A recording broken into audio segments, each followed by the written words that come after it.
خیلی کارت آشغالی.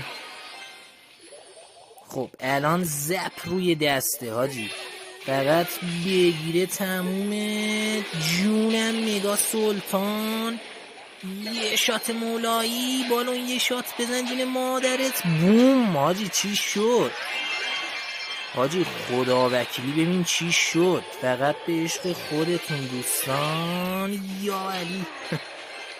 بودیم برلای آشغال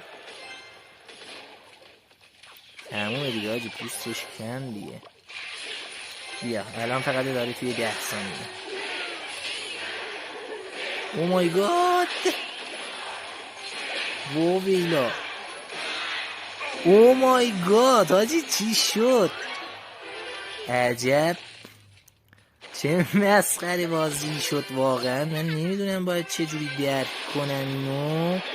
خب راکت اینجا، بیا این هم شگرد سلطان میچسبه پوستش هم حاجی کنده است. بیا یه شات دیگه و تمام. این اتک خوشگل تقدیم نگاهتون. لیتس گو.